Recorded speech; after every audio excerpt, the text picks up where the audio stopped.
जय हिंद दोस्तों, मैं हूं जितेंद्र दीक्षित।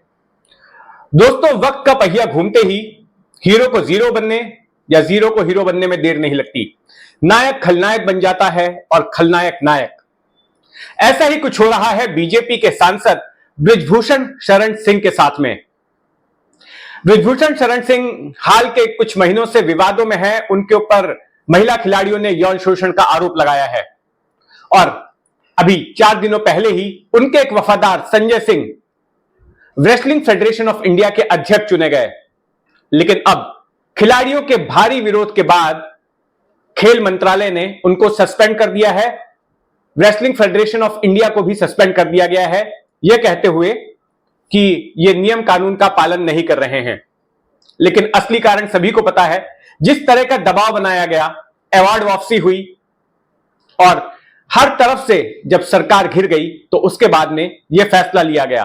जब संजय सिंह अध्यक्ष बने थे तो बड़े ही ताव के साथ यह कहा गया था इनकी ओर से कि दबदबा कायम है, लेकिन आज उस दबदबे की हवा निकल गई।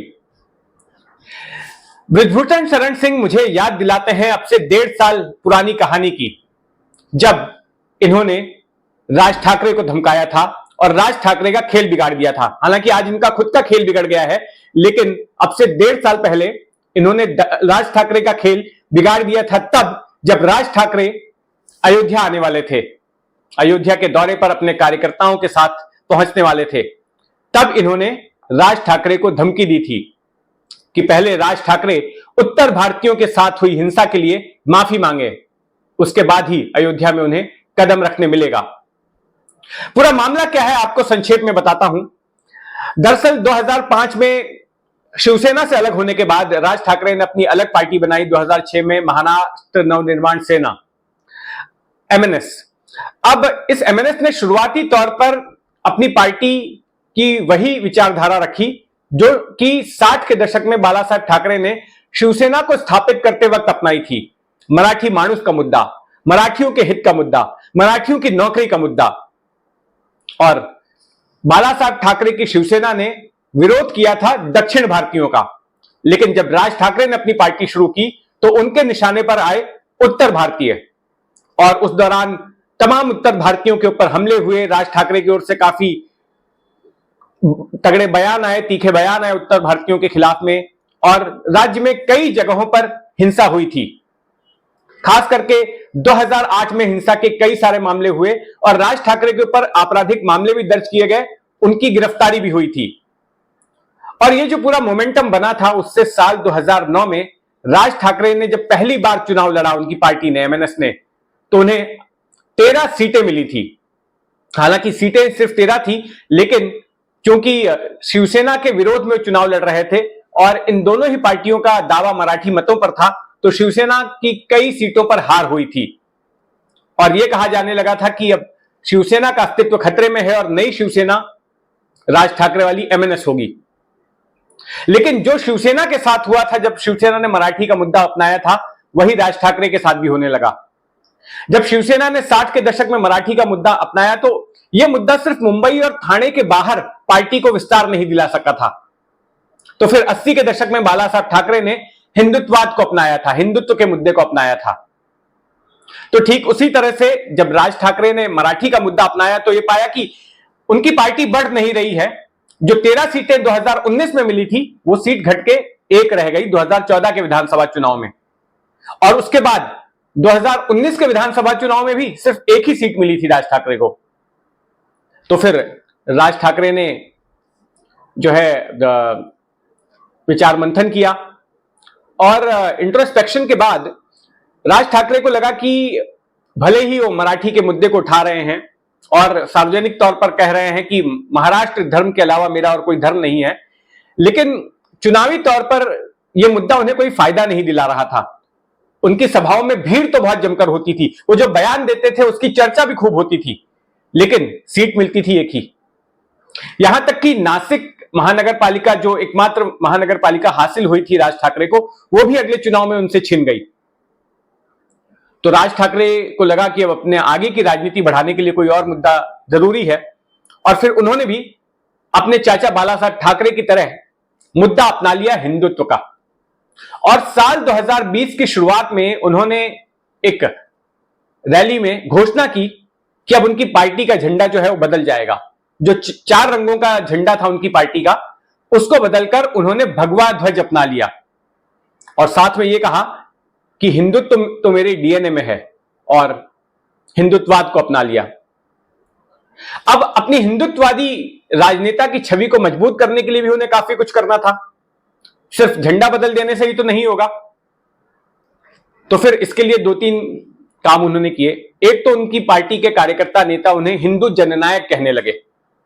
जैसे बाला साहब ठाकरे को हिंदू हृदय सम्राट कहते थे, राज ठाकरे को हिंदू जननायक कहने लगे। दूसरा यह कि राज ठाकरे ने लाउडस्पीकर का मुद्दा उठाया। मस्जिदों पर लाउडस्पीकर से जो अजान दी जाती है उसका उन्होंने विरोध किया और कहा कि ये ध्वनि प्रदूषण करते हैं लाउडस्पीकर, इनका विरोध होना चाहिए, और अगर ये लाउडस्पीकर हटाए नहीं गए तो उनकी पार्टी के कार्यकर्ता मस्जिदों के सामने जाकर हनुमान चालीसा बजाएंगे। तो ये मुद्दा काफी गर्म हो गया था और सांप्रदायिक टकराव की भी नौबत आई थी। इसके अलावा उन्होंने यह भी घोषणा की कि 5 जून 2022 को वे अयोध्या जाएंगे रामलला के दर्शन करने के लिए। इसके पहले उद्धव ठाकरे भी कई बार अयोध्या जा चुके थे, जब वो मुख्यमंत्री बने उसके पहले भी और बाद में भी। तो अपने आप को हिंदुत्ववादी साबित करने के लिए एक तरीका यह होता है राजनेताओं के पास कि अयोध्या में जाएं, सरयू आरती करें, रामलला के दर्शन करें, तो एक तरह की मुहर लग जाती है कि आप हिंदुत्ववादी हैं। अब राज ठाकरे ने चूंकि हिंदुत्ववाद अपना लिया था तो उन्हें भी लगा कि अयोध्या जाना चाहिए एक बार। तो जब उन्होंने ऐलान किया कि मैं 5 जून 2022 को अयोध्या जाऊंगा, तो उसके बाद ये जो ब्रजभूषण शरण सिंह हैं, भाजपा के सांसद, इन्होंने उत्तर भारतीयों के बीच हीरो बनने की कोशिश की और यह कहा कि अगर राज ठाकरे अयोध्या आएंगे तो फिर उनको पहले माफी मांगनी पड़ेगी उत्तर भारतीयों से। जो हिंसा हुई थी 2008-9 में उत्तर भारतीयों के खिलाफ, उसके लिए पहले राज ठाकरे माफी मांगे, नहीं तो उनको कदम रखने नहीं दिया जाएगा। तो उसमें भी उस वक्त भी काफी चर्चा हुई उनके इस बयान की कि एक तरफ तो बीजेपी से अच्छे रिश्ते हो रहे थे राज ठाकरे के, और वहीं दूसरी तरफ बीजेपी के जो सांसद हैं ये तो कुछ अलग ही राग अलाप रहे थे। पार्टी लाइन से हटकर थी इनकी ये बात। तो इसके बाद हुआ ये कि राज ठाकरे ने फिर ऐलान किया कि वो अयोध्या नहीं जाएंगे। कारण ये दिया गया कि अगर अयोध्या जाते और एमएनएस के कार्यकर्ता भी वहां पहुंचते तो हो सकता था कि ब्रजभूषण शरण सिंह के कार्यकर्ताओं और एमएनएस के कार्यकर्ताओं के बीच टकराव होता, हिंसा होती, और फिर एमएनएस के कार्यकर्ताओं के ऊपर वहां पर केसेस दर्ज किए जाते।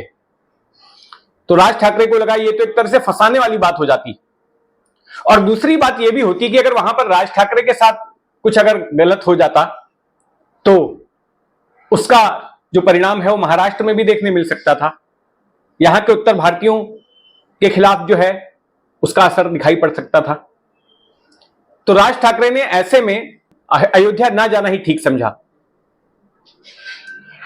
तो ये कहानी थी कि कैसे ब्रजभूषण शरण सिंह की वजह से राज ठाकरे ने अपना अयोध्या दौरा टाल दिया था। लेकिन इसके बाद आगे भी कुछ हुआ। साल 2023 की शुरुआत में ब्रजभूषण शरण सिंह एक कुश्ती के इवेंट में महाराष्ट्र आए, पुणे। तो उस वक्त लगा कि अब एमएनएस उनका विरोध करेगी, लेकिन एमएनएस ने ऐसा नहीं किया, उनका विरोध नहीं किया। और तब ब्रजभूषण शरण सिंह ने कहा कि जो उन्होंने पहले धमकी दी थी राज ठाकरे को, अब वो वैसे हालात नहीं है, और अब अगर राज ठाकरे आते हैं उत्तर प्रदेश में अयोध्या के लिए तो वो खुद उनका स्वागत करेंगे। और वे निजी तौर पर यह बात कह रहे हैं। उनका कहना है कि पार्टी का स्टैंड क्या है मुझे पता नहीं, लेकिन अगर राज ठाकरे अयोध्या आएंगे तो मैं उनका स्वागत करूंगा। तो इस तरह से ब्रजभूषण शरण सिंह ने भी यू टर्न ले लिया था। तो दोस्तों, ये कहानी कैसी लगी आपको कमेंट बॉक्स में जरूर बताइएगा, और इस जैसे तमाम किस्सों के लिए जुड़े रहें इस चैनल के साथ। जय हिंद।